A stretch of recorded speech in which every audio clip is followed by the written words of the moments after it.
Eu sou Manuel Carvalho e este é o P24. O jornalismo e o escrutínio dos políticos entre a necessidade e o voyeurismo. Na minha vida, até hoje, declarei tudo o que tinha a declarar. Paguei tudo o que tinha a pagar. Esclareci tudo o que tinha a esclarecer. Vou agora distribuir-vos o valor dos rendimentos do meu agregado familiar dos últimos 15 anos. Sabem o meu património e a sua origem. Sabem os meus rendimentos. Sabem onde moro. A partir de hoje até sabem qual é a minha estratégia pessoal e familiar. A partir de hoje, senhoras e senhores deputados, só respondo a quem for tão transparente como eu. Ou seja, que seja capaz de fazer tudo aquilo que eu fiz. Vem nos livros. Sempre que a pressão dos jornalistas sobre os políticos aumenta, os políticos esforçam-se por se explicar e, não raras vezes, fazem-no entre a vitimização e a intimidação dos jornalistas. No caso da Lei dos Solos, que deu origem à história da imobiliária da família de Luís Montenegro e a uma tentativa falhada de moção de censura ao governo, houve as duas coisas. No Parlamento, Montenegro queixou-se de ser há muitos anos alvo de ataques estranhos e violentos e desde logo se levantaram suspeitas de que a queixa tinha como alvo a RTP. O Observador deu notícia de um alegado mal-estar no governo com a estação pública. Depois, a direção da RTP viria dizer que os jornalistas do canal não se deixam condicionar e continuarão a cumprir o seu dever profissional. O ministro Pedro Duarte viria, entretanto, garantir que a liberdade editorial da televisão pública é absolutamente sagrada. O que está afinal em causa? Fazer perguntas sobre o património dos políticos faz parte das regras do jornalismo e da democracia. Como disse esta semana o Presidente da República, o escrutínio é o preço de governar. Na tradição das democracias liberais, os políticos têm de aceitar restrições nos seus direitos de personalidade. Lembrava há tempos o advogado e especialista em assuntos de liberdade de expressão, Francisco Teixeira da Mota. O problema começa quando essas restrições se embrulham numa capa de suspeição onde a presunção se impõe aos factos e uma suposta ética ao direito. Mariana Mortágua diz que estão em causa apreciações políticas. Mas o Presidente da Assembleia da República, Aguiar Branco, lamentava por estes dias o ambiente de suspeição que se instalou sobre a classe política, ambiente que, na sua opinião, se explicava pelo voyeurismo e não pelo escrutínio sério. Entramos assim nos domínios do jornalismo onde, felizmente, não há fórmulas matemáticas para determinar o certo e o errado. Mas há balizas. Que os políticos sejam escrutinados, ninguém duvida. Mas que os seus patrimónios pessoais ou imobiliários sejam revelados sem que haja fortes razões, sejam indícios de corrupção, abusos de poder ou conflitos de interesse, será jornalismo ou, como sugere Aguiar Branco, voyeurismo. Entre as notícias sobre as empresas fundadas pelo ex-secretário de Estado Hernani Dias, que é para o jornalismo, e as notícias de que o deputado X ou o ministro Y tem uma imobiliária, que é jornalismo duvidoso para muitos, que momento estamos a viver? A pergunta é um pretexto para a conversa com Joaquim Fidalgo. Fundador do Público, no qual foi diretor adjunto e provedor, Joaquim Fidalgo foi também, mais tarde, professor da Universidade do Minho. É reconhecido pelos seus pares como uma referência também no domínio da deontologia profissional. Viva Joaquim Fidalgo, muito obrigado por vir ao P24. O papel de cão de guarda do interesse público do jornalismo, para usar a expressão anglo-saxónica, obriga os jornalistas a escrutinar os políticos. Achas que os jornalistas fizeram o que deviam e devem fazer nestes casos da Lei dos Solos ou das imobiliárias dos políticos, ou, em alguns casos, terão exorbitado os seus papéis? Pois, como tu dizes e muito bem, essa é uma das funções mais nobres de qualquer jornalista e do jornalismo como um tal. Fala-se sempre das três grandes funções do jornalismo numa sociedade. Uma é informar, outra é funcionar como fórum para dar voz a toda a gente e outra é ser vigilante e escrutinador dos poderes públicos. E, portanto, nesse sentido, é uma função nobre e que acaba por nos ajudar a exercer melhor a nossa cidadania, como se sabe. Ora bem, nós vemos que da parte quer dos jornalistas, quer dos políticos, por vezes há talvez algum algum abuso das posições respectivas. Admito que sim. Os políticos, nós sabemos, com muita frequência, não reagem bem ao facto de serem escrutinados. E nós sabemos que há muita gente que considera que os jornalistas estão a exagerar e às vezes só a começar a pergunta aquilo começa logo a parecer mal. Da parte dos jornalistas também acredito e vejo que nestes casos também acaba às vezes por se levar demasiado longe aquilo que seja o escrutínio legítimo, sobretudo tendo em conta dois aspectos, que são o interesse público, como dizias há bocadinho, no fundo quando nós dizemos nós não devemos falar da vida privada das pessoas, a não ser que haja ali um qualquer interesse público, ou um interesse público também ou alguma relevância social, que é um pouco a mesma coisa. E por outro lado, um segundo aspecto que é muito importante, que é a proporcionalidade. Ou seja, e não ir demasiado, por exemplo, ao fundo da intimidade das pessoas, se isso se mostra que não é necessário. O que acontece é que neste caso pode ter acontecido que às vezes os jornalistas ficam um pouco excitados com a hipótese de haver ali um pequeno escândalo e acabam por perder um pouco a noção e avançar mais do que seria necessário e do que seria útil relativamente ao interesse público, isso sem dúvida. Julgo que aqui pode ter havido, de facto, é um pouco que nós sabemos, a comunicação social depois tem para além destas suas funções nobres, tem o funcionamento num mercado, e num mercado concorrencial, e depois o querer ter uns títulos muito fortes, e depois querer ter aberturas na televisão ou na rádio muito fortes, e isso naturalmente nós sabemos que há alguma comunicação social, sobretudo, tem uma tendência para exagerar um pouco e naturalmente, e depois as outras vão às vezes, infelizmente, todas na mesma bola de neve. Posso presumir, portanto, que alguns dos eventuais abusos que terão sido cometidos pela imprensa estarão, ou se quisermos, portanto, excesso no cumprimento da regra da proporcionalidade, pode ter estado naqueles casos em que se revelam, portanto,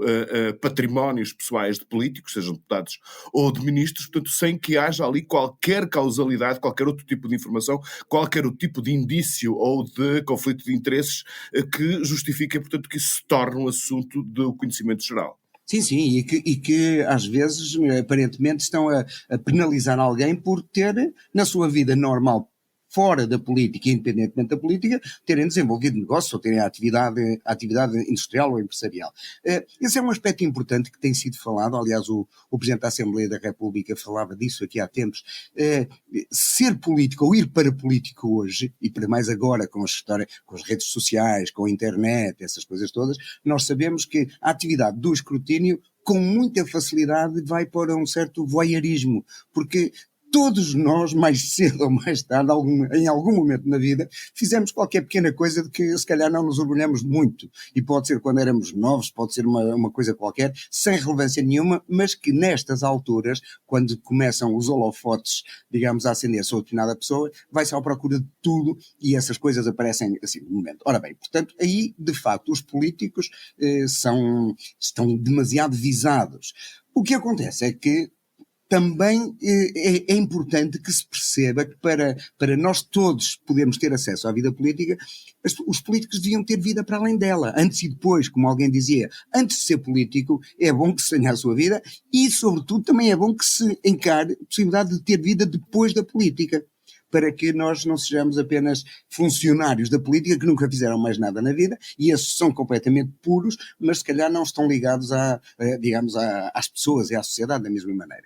E, portanto, eu julgo que é preciso destrinçar um pouco isso. O que é que o político faz ou não faz na sua vida como cidadão normal, que fez antes de vir para a política, que fará depois, e a sua vida familiar, as suas finanças, as suas férias, essas coisas todas, e o que é que disso pode ter a ver com o seu exercício da política. Aí é que me parece importante, porque são coisas que, se não têm rigorosamente nada a ver com a atividade política, ou se não têm nada a ver com o caráter da pessoa, que isso é um aspecto importante. Às vezes nós dizemos, sei lá, vamos usar um exemplo. Se um político, se sabe que um político trata mal a sua mulher, por exemplo. Isso, do ponto de vista jurídico ou penal, pode não ter grande problema, mas pode dar-nos uma informação sobre o caráter daquela pessoa, que para nós pode ser útil saber se amanhã vamos querer votar nela ou não. Ou seja, nós sabemos que a vida privada e a vida privada dos políticos fica um pouco diminuída pelo facto de nós, digamos, ao votarmos nele, termos algum direito de saber coisas que têm a ver com o seu funcionamento, com o seu caráter. Agora, Daí a passar a linha e começar a ir vasculhar a intimidade ou a privacidade para encontrar coisas que, mesmo não sendo juridicamente duvidosas, dão um título muito forte, eu julgo que às vezes aí acaba por haver, e tem havido nestes casos às vezes algum excesso por parte dos próprios jornalistas. Em relação é um recurso que muitas vezes leva pessoas a denunciarem os comportamentos dos mídia, que tem a ver com a insinuação. Acreditas, fazes parte do grupo das pessoas que acham que os jornalistas abusam da insinuação, que, como sabemos, acaba por ser um dos recursos favoritos dos partidos da extrema-direita? Sem dúvida nenhuma. Eu julgo que, aliás, já agora, deixa de dizer dos partidos da extrema-direita, e às vezes de algum populismo também da esquerda, algum populismo que tem a ver com uma certa sobranceria moral e que acaba por deixar, digamos, as coisas tocar em coisas de modos que não seriam muito úteis. Isso tem muitas vezes a ver com o modo de funcionar dos jornalistas, que pessoalmente não me agrada muito, que é depois, eu não disse, eu só sugeri, ou parece que, ou alegadamente, eu disse alegadamente, não disse que, e portanto é uma maneira que nós todos os jornalistas sabemos muito bem de mostrar, de dizer não dizendo, ou de não dizer dizendo, que não me parece muito bonita. Se tu tens coisas para dizer e se tens provas, e se entendes, porque a definição de isto é de interesse público ou não é de interesse público, nem sempre é fácil. E pode haver até jornais ou jornalistas que tomam posições um pouco diferentes. Isto é importante saber-se do ponto de vista do interesse público. E outro jornalista pode dizer, não me parece, não vejo interesse público propriamente nenhum. Às vezes, esta medida do que é relevante socialmente e do que é de interesse público, muitas vezes acaba por ser também o alibi que alguns jornalistas acabam por encontrar para insinuar ou para sugerir, dizendo, se não for assim, nós depois mais tarde corrigiremos. Mas, assim como assim, as coisas já ficam no ar. E isso é perverso. E o dano fica feito, não é? Exatamente. Sim, mas de qualquer forma, é normal e até, enfim, é uma pergunta saudável que haja tensão e conflito entre políticos e jornalistas. Isto é saudável até para a democracia. Sem dúvida. Aliás, uma das coisas que, quando se fala muito de fazer pressão sobre os jornalistas, essas coisas assim, eu sempre disse, as fontes fazem pressão sobre os jornalistas todas, os políticos fazem, os empresários fazem, os artistas fazem, os jogadores de futebol fazem, toda a gente fazem pressão porque querem sair bem, porque querem ter a exposição, tudo bem, estão no seu papel. Agora, o jornalista faz pelo seu lado o outro papel. Portanto, como eu costumo dizer, eu não me importo nada que os políticos pressionem por métodos naturalmente decentes e razoáveis. Agora, é a função do jornalista ouvir essas expressões, sentir e depois não se deixar levar por elas, não se deixar influenciar por elas. Ou seja, faz parte, e como tu dizes, esta tensão é uma tensão que será permanente, porque os interesses não são os mesmos muitas vezes. Há coisas que os políticos gostariam que não saíssem nos jornais. E há coisas que os jornalistas querem que saiam nos jornais. E, portanto, aí encontrar o ponto de equilíbrio, muitas vezes as pessoas discordam ou até às vezes se zangam. Agora, que um político tente pressionar um jornalista, desde que não seja por meios ilegais, está no seu papel. O que é importante é que o jornalista faça também o seu próprio papel. Uhum. O Joaquim foi durante muitos anos jornalista, foi diretor do Público, foi provedor do Público, continua a ser jornalista e, entretanto, foi professor universitário. Portanto, tem uma capacidade de olhar em perspectiva sobre a evolução dessa relação entre o jornalismo e a política. O que diria hoje sobre a situação atual do jornalismo? Está mais atento e cumpridor da sua missão? Está mais inquisitório ou inquisitorial?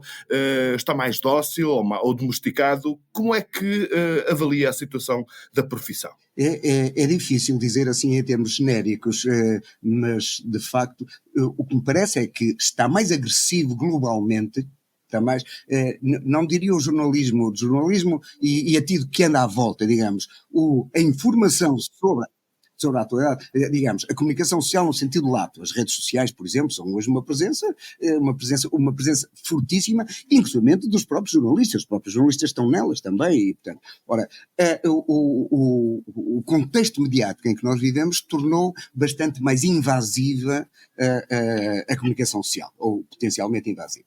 Por outro lado, do ponto de vista dos jornalistas, eu julgo que há um pouco a ideia de que a agressividade acaba por ser às vezes um pouco traduzida como não é ser agressivo, é ser incisivo, é fazer as perguntas certas. É que nós vemos, por exemplo, às vezes entrevistas na televisão, eu pessoalmente não acho que a melhor entrevista seja muitas vezes a mais agressiva.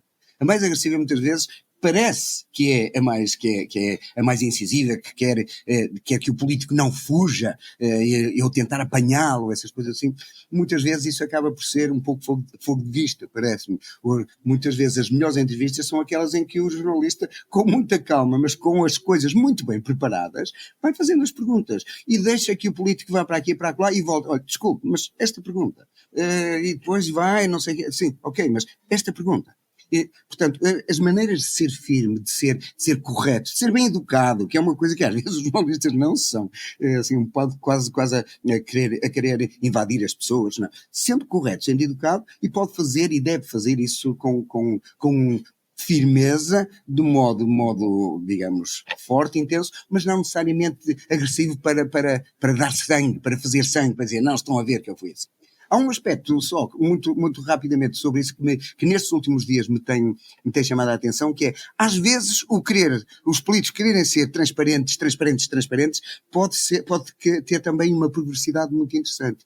O Primeiro-Ministro outro dia foi ao Parlamento, finalmente, dizer o que queria dizer sobre aquelas acusações que eram, e disse muitas coisas que não interessavam rigorosamente nada. Foi a certa altura começou a falar dos dinheiros da família, e de quanto ganhou e quanto não ganhou. Como que ia sugerir, a partir de agora, estão a ver, estou transparente, ninguém é mais transparente do que eu, já não aceito que me perguntem mais nada, quem não for, pelo menos tão transparente como eu. Ora, essa é uma perversidade, é uma maneira curiosa de fugir ao escrutínio. Ou seja, eu pus para fora coisas que não interessavam rigorosamente nada, que me dizem, agora já não tem mais nada que perguntar.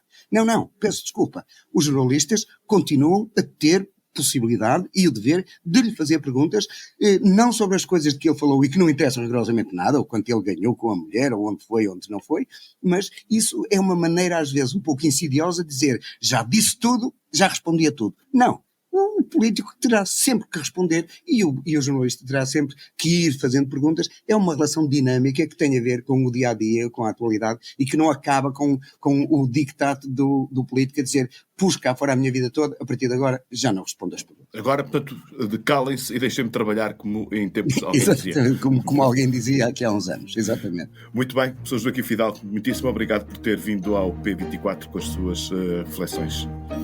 Obrigado eu, foi um prazer. Boa tarde. All right, Popeye's here. Get your hands on your heads. Get off the bar and get on the wall. What's my name? Popeye Doyle. If he doesn't like you, he'll take you apart. And it's all perfectly legal, because Doyle fights dirty. You want to take a ride there, fat man? And plays rough. Anybody want a milkshake? Doyle is bad news, but he's a good cop. We're going now. Bye. Gene Hackman é uma daquelas figuras que o poder cultural de Hollywood impôs ao mundo desde o final dos anos 60. Não é preciso ser cinéfilo para o conhecer pelo nome, nem para o identificar como alguém que nos é familiar, ainda que na maior parte das vezes a sua intromissão nas nossas vidas tenha sido feita por personagens agressivos ou vilões que encarnava como poucos. Gene morreu aos 95 anos na sua casa no Novo México. Deixa como legado interpretações da excelência que lhe garantiram Oscars e lugar no Hall of Fame. Mas deixa ainda mais como memória uma presença tão intensa nos nossos ecrãs que é quase impossível não associar a sua morte a uma perda pessoal, ainda que breve. O P24 regressa na segunda-feira. Tenham um excelente fim de semana. O público fica no ouvido.